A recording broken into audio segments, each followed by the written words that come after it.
होने वाली है, बादल आएंगे, किसी भी टाइम में बारिश हो जाएगी। चले अच्छा, पेपर फेल होने से डर नहीं लगता। मुझे बाद में रिश्तेदार कुछ नहीं होते ना क्या बना। अच्छा, माशा से हमारे खानदान में ना मेरी मदर जो थी वो सब बताती थी, खालाओं को, मामू को। फिर मजे की बात ये होती थी, सब कॉलें करते थे कि जी हमने तो रोज़े भी रखे, हमने तो खत्म भी करवाए, फिर भी रह गया। तो वो ज़्यादा तकलीफ होती थी यार, इतनी चीज़ों के बावजूद रहे। तो चलें खैर। अच्छा, लिस्ट प्राइस।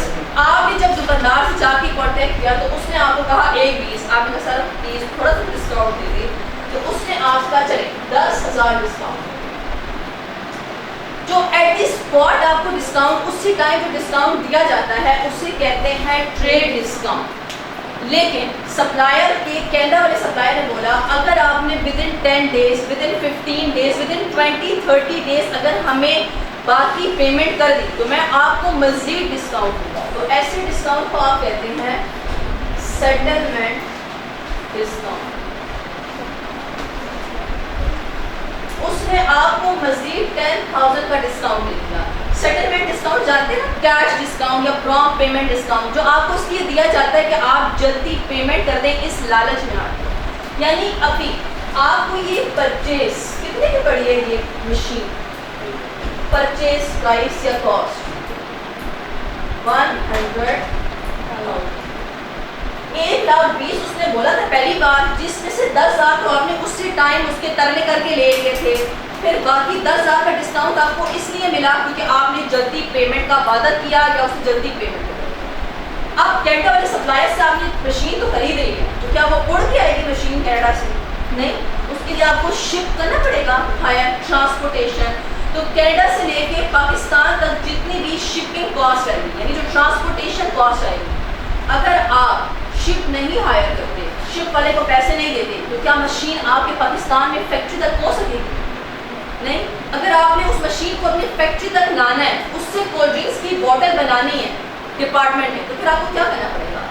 ट्रांसपोर्टेशन का खर्चा करना पड़ेगा। यानी ट्रांसपोर्टेशन का खर्चा करना लाजमी है, वरना आपकी मशीन कभी भी आपकी फैक्ट्री तक नहीं आ सकती। तो आप इसमें ऐड करेंगे कि मेरा एक और खर्चा भी हो गया, ट्रांसपोर्टेशन कॉस्ट। ये जी आया 10,000, शिप वाले ने 10,000। अब तूफान वगैरह आते हैं समुद्र में, आता है ना, बहुत सारे तूफान आते हैं और बहुत सारे हादसे भी हो सकते हैं। हो सकता है तूफान अगर आ जाए तो आपके दिल में डर होगा कि मौसम तो वैसे भी खराब चल रहा है, अगर तूफान आ गया तो जी पूरी की पूरी शिप पलट जाएगी, तो आपकी मशीन का भी तो बेड़ा गर्क हो जाएगा। फिर आप इतने रुपीस की जब मशीन मंगवाते हो तो रिस्क होता है, तो आप फिर इंश्योरेंस करवाते हो। वो उस इंश्योरेंस को आप कहते हैं इंश्योरेंस इन ट्रांजिट। अंग्रेजी में क्या मतलब होता है इन ट्रांजिट का? इन ट्रांजिट का मतलब होता है रास्ते के लिए। यानी आपने इंश्योरेंस करवाई है कि कनाडा से लेके पाकिस्तान तक अगर मेरी मशीन को रास्ते में कुछ भी हो गया तो वो पैसे कौन भरेगा? इंश्योरेंस कंपनीज भरेगी। तो क्या वो इंश्योरेंस कंपनीज अल्लाह वास्ते आपको पैसे देंगी? नहीं, आपको हर महीने हर साल को पैसे देने पड़ेंगे। तो वो इंश्योरेंस आपके पास क्या कहलाएगी? Insurance in transit. आप हमेशा इंश्योरेंस इन ट्रांजिट को एसेट की कॉस्ट में ऐड करते हो। सिर्फ इंश्योरेंस इन ट्रांजिट को याद रखना है। आपके एग्जाम में 2 किस्म की इंश्योरेंस दी जाएगी, एक इंश्योरेंस इन ट्रांजिट होगी और सिर्फ एक इंश्योरेंस होगी। जो इंश्योरेंस इन ट्रांजिट है वो आप इस परचेज कॉस्ट में ऐड करोगे, लेकिन जो सिर्फ इंश्योरेंस है वो आप क्या करोगे? एक्सपेंस आउट, क्योंकि सिर्फ इंश्योरेंस फॉर द ईयर क्या है? Revenue expenditure. क्या insurance in transit by nature क्या है? कैपिटल एक्सपेंडिचर और रेवेन्यू एक्सपेंडिचर। कैपिटल एक्सपेंडिचर, तभी ये क्या हो रहा है? एसेट की कॉस्ट में ऐड। और सिर्फ इंश्योरेंस फॉर ईयर क्या है? रेवेन्यू एक्सपेंडिचर, इसीलिए वो क्या हो रहा है? Expense out. तो ये इंश्योरेंस वाले ने पैसे लिए 5,000 रुपये। इंश्योरेंस इन ट्रांजिट का मतलब है कनाडा से लेके पाकिस्तान के बीच अगर रास्ते में कुछ हो गया तो उसकी मशीन के पैसे फिर आपको इंश्योरेंस की कंपनी भरेगी। थर्ड, मशीन बंदरगाह पे आ गई। जब मशीन बंदरगाह पे आ गई, पोर्ट पर आ गई, तो क्या मुंह खोल के बैठे हुए कस्टमर वाले? सर इतने अमीर आप बंदे हैं कि पाकिस्तान की बजाय आप मशीन कनाडा से मंगवा रहे हैं, तो आपके पास तो अन्य वहाँ पैसा होगा, तो कुछ हमें भी दे दें, हम अपना मुल्क चलाएं। वो अलग बात है कि और पैसा जा रहा होता है, लेकिन चलें, वो तो कहते तो यही है ना कस्टमर वाले कि जी हमने मुल्क चलाना है, सिस्टम चलाना है।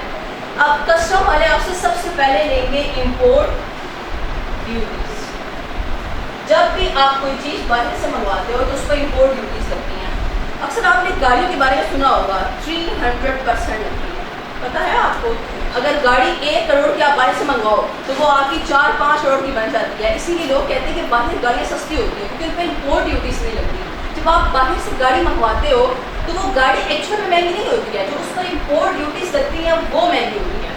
अक्सर आप ये उधर चले जाएँ, ये नॉर्थन एरियाज में, ये जो दीर वाली साइड हो गई है और चिकदरा वाली ये साइड हो गई हैं, तो यहाँ पर हर बंदा खान होता है। यहाँ पर हर बंदे के पास लैंड क्रूजर और अच्छी महंगी महंगी गाड़ियाँ होती हैं।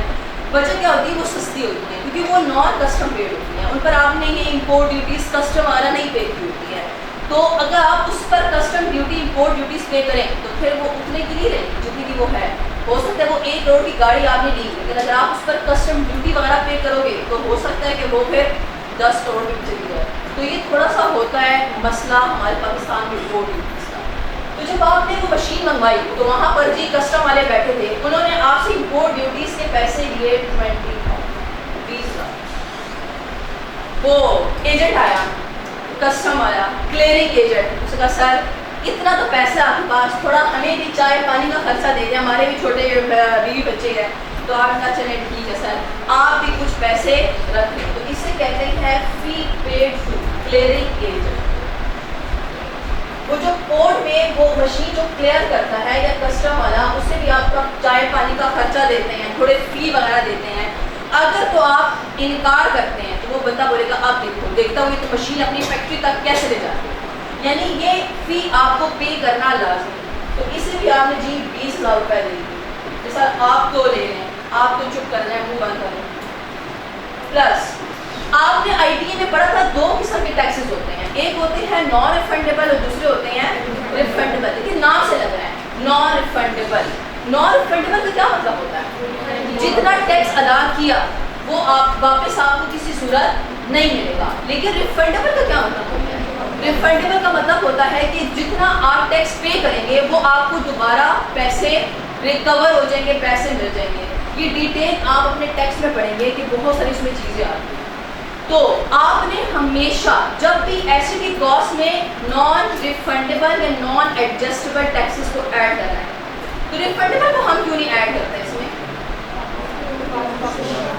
रिफंडेबल टैक्स हम क्यों नहीं ऐड करते? क्या वो हमारी जेब से बचा होता है? अगर हमारी एक जेब से रिफंडेबल में टैक्स जा रहा है तो दूसरी जेब में वापस भी आ जाएगा, तो क्या मेरी जेब से फिर कोई पैसा गया? नहीं। लेकिन नॉन रिफंडेबल में क्या मसला होता है, जितना पैसा गया वो दूसरी जेब में वापस नहीं आना। तो आपने हमेशा क्या ऐड करना होता है, नॉन रिफंडेबल टैक्स। ये जी आपने पे किए 5,000। चलिए जी सारे टैक्सेस वगैरह आपने पे कर दिए। जब सारे आपने टैक्सेस वगैरह पे किए तो अब क्या करेंगे, इस लूम जितनी हैवी मशीन को अपने हाथ में उठा के ट्रक में ले जाएंगे, लोड करेंगे? नहीं। तो उसके लिए आपने मजदूर बुलाने हैं। अक्सर लोग कहते हैं सामान लोड करो अनलोड करो, तो जी लोडिंग ट्रक में वो मशीन रखने के लिए आपको मजदूर बुलाने पड़ेंगे। क्या वो मजदूर अल्लाह वास्ते आपके लिए वो मशीन ट्रक में लोड कर देंगे, उसके बदले पैसे लेंगे? तो इसे आप बोलते हैं लोडिंग कॉस्ट, यानी उस मशीन को ट्रक में लोड करने के लिए जो मजदूर पैसा लेगा उसने लिए जी 6,000। अब ट्रक में तो लोड कर दिया, क्या वो ट्रक में ही पड़ा रहेगा मशीन? वो ट्रक सब कहाँ ले जाएंगे, अपनी फैक्ट्री तक ले जाएंगे। तो इसे हम कहते हैं अगेन ट्रांसपोर्टेशन कॉस्ट। जो कि आपने कनाडा से मंगवाई थी तो इधर 2 किस्म के ट्रांसपोर्टेशन आ रही है, एक कनाडा से पाकिस्तान तक आप भर रहे हैं पैसे ट्रांसपोर्टेशन के, और एक उस पोर्ट बंदरगाह से लेके अपनी फैक्ट्री तक वो ट्रक वाले की पैसा आपसे लेगा। अल्लाह वास्ते तो आपके मशीन को उठा के फैक्ट्री तक नहीं ले जाएगा, उसने लिए जी 4,000। अब ट्रक वाला आपकी फैक्ट्री के गेट के बाहर खड़ा होकर कह रहा है सर क्या करना है, जल्दी करें, हमने और जगहों पर जाके सामान लोड करना है। तो क्या करेंगे, आप खुद अपने हाथ से उठाएंगे, उस मशीन को बाहर रख देंगे। अगेन आपको मजदूर बुलाने पड़ेंगे जो उस मशीन को क्या करेंगे, उस ट्रक से अनलोड करेंगे। तो वो अनलोड के भी आपसे क्या लेंगे, पैसे लेंगे। तो इसे कहते हैं अनलोडिंग कॉस्ट। तो इन्होंने लिए जी 5,000 अनलोडिंग।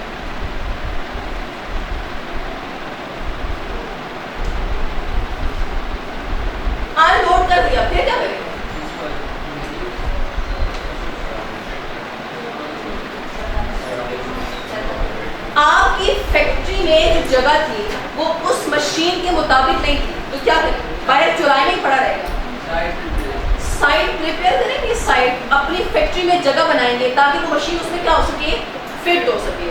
तो अब जब आप जगह बनाते हैं, साइट बनाते हो, प्रिपेयर करते हो, तो क्या क्या खर्चे आते हैं जगह बनाने के लिए? बिल्डिंग एग्जांपल ले लें, जब आप कोई कमरा या कोई घर बनाते हो तो उसमें कौन कौन से खर्चे होते हैं? सीमेंट बजरी वगैरह लगती है, मटीरियल, मजदूर काम करता है उस साइट को प्रिपेयर करने के लिए, मजदूर भी होता है, बिजली वगैरह कंज्यूम होती है। तो ये सारे के सारे जब आप खर्चे करोगे तो उसके बाद क्या होगी, वो जगह इस काबिल हो जाएगी कि आप अपनी मशीन को उसमें फिट कर सको। तो इसे कहते हैं साइट प्रिपरेशन कॉस्ट। क्योंकि अगर आपने जगह ना बनाई तो फिर तो ये मशीन किसी सूरत फैक्ट्री में नहीं आ सकती, तो इसे आप बोलेंगे साइट प्रिपरेशन कॉस्ट। तो इसके अंडर मजीद खर्चे होते हैं। साइट जगह बनाने के लिए सबसे पहले कौन सा खर्चा होगा? मटीरियल, दूसरा होगा लेबर, तीसरा होगा site overheads.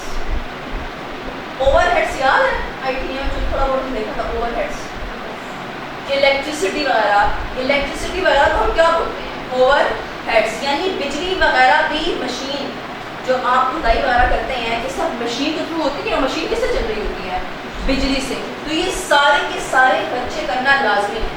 For example in तीनों में जो मेरा खर्चा आया है वो मेरे पास आया है, इधर 1000 आया मटीरियल का, मजदूर ने भी 1000 रुपए लिए जगह बनाने के, और बिजली वगैरह का भी 1000 रुपए का बिल आया।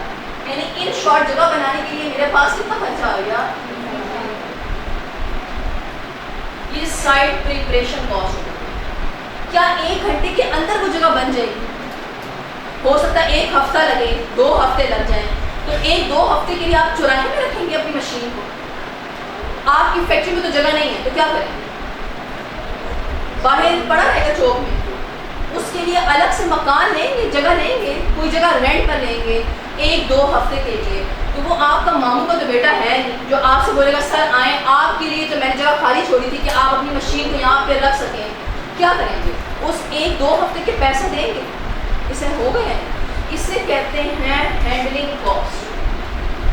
हैंडल यानी जब तक ये जगह साइट प्रिपेयर नहीं होती है, उस मशीन को अगर आपने कोई मकान किराए पे लिया हुआ है जहाँ पर आपने 2 हफ्ते के लिए उस मशीन को रखना है, तो उस पे जितना भी रेंट का खर्चा आएगा, हैंडलिंग कॉस्ट कहते हैं रेंटल कॉस्ट। ये भी जिसने 6000 रुपये लिया कि सर इतनी हैवी मशीन है, 6000 रुपये तो 2 हफ्ते का बनता है। अगर आप रेंट पे जगह नहीं लेंगे तो आपकी मशीन बाहर पड़े पड़े उस पर धूप भी पड़ेगी, बारिश भी होगी, तूफान वाला भी आएगा तो ख़राब हो जाएगी। यानी ये हैंडलिंग कॉस्ट, रेंटल कॉस्ट लगाना ज़रूरी है मशीन की अच्छी परफॉर्मेंस के लिए। तो ये आपने हैंडलिंग कॉस्ट या रेंटल कॉस्ट को भी क्या करना है, एसेट की कॉस्ट में ऐड यानी कैपिटलाइज। चले अब आप अपनी मशीन को जब जगह बन गई तो आप अपनी मशीन को लेकर आ गए फैक्ट्री में। जैसे फैक्ट्री में लाए तो आप उसे क्या करेंगे? इंस्टॉल करेंगे। इंस्टॉल, क्योंकि इतनी हैवी मशीन ऐसे तो नहीं हो सकता कि बटन दबाया स्टार्ट हो गई। उसके लिए आपको प्रोफेशनल बंदा बुलाना पड़ेगा। वो प्रोफेशनल बंदा आकर क्या करेगा? इस रूम जितनी हैवी मशीनरी को इंस्टॉल करेगा। तो क्या वो अल्लाह वास्ते करेगा? इंजीनियर वगैरह होगा, प्रोफेशनल बंदा होगा, तो वो इंजीनियर जाते हुए आपसे क्या लेगा? इंस्टॉलेशन पैसा लेगा। तो उसको हम कहते हैं प्रोफेशनल फी या इंस्टॉलेशन कॉस्ट। इसने जी क्योंकि प्रोफेशनल बंदा था तो इसने 10,000 रुपये कि सर इस रूम जितनी हैवी मशीनरी है इतना तो खर्चा बनता है हमारा। प्लस जब आपने मशीन को इंस्टॉल किया तब आपको पता चला कि ये मशीन वैसी नहीं है जैसे आप चाह रहे थे। जैसे आप अक्सर आप चले जाए जब आप कपड़े लेते हैं, शर्ट्स वगैरह, तो क्या ज़रूरी है कि वो आपके साइज़ के अकॉर्डिंग हो? आप उसे ऑर्डर करवाते हैं, उसमें चेंजेस करते हैं अपने साइज़ के हिसाब से, तभी जाकर आप पे वो अच्छी लगेगी। उसी तरह हो सकता है जो कनाडा वाले सप्लायर से आपने मशीन मंगवाई है वो सब के लिए बनाई गई, तो आपकी कंपनी थोड़ी अलग किस्म की कोल्ड ड्रिंक बनाती है, तो फिर आप उस मशीन को क्या करेंगे? अपने मुताबिक चेंजेस लाएंगे। तो क्या इस रूम जितनी हैवी मशीनरी के लिए आप खुद बैठ के इसमें ऑल्ट्रेशन करेंगे, चेंजेस करेंगे? क्या आप इस काबिल हैं कि आप इंजीनियर हैं कि आप बैठ के उसमें चेंजेस करें, या आप बेचारा मजदूर तबका आके उसको चेंजेस करेगा उसमें? उसके लिए आप किसको बुलाना पड़ेगा? प्रोफेशनल इंजीनियर को बनाना पड़ेगा, तो वो इंजीनियर आएगा, उस मशीन में चेंजेस करेगा ताकि वो फिर मशीन उस तरह की कोल्ड ड्रिंक्स बना सके जैसे आप चाहते हैं। तो इसे कहते हैं professional field for changes in machine वगैरह में चेंजेस के लिए जो आप इंजीनियर वगैरह को पैसे देते हो ताकि वो मशीन आपके प्रोडक्ट्स के अकॉर्डिंग ही हो जाए, उसने जी लिए 20,000 रुपये। उसका साथ कोई मामूली चीज़ तो नहीं, आप पूरा की पूरी मशीन में ऑल्ट्रेशन करवा रहे हैं, चेंजेस करवा रहे हैं, 20,000 रुपये तो आप मुझे दें।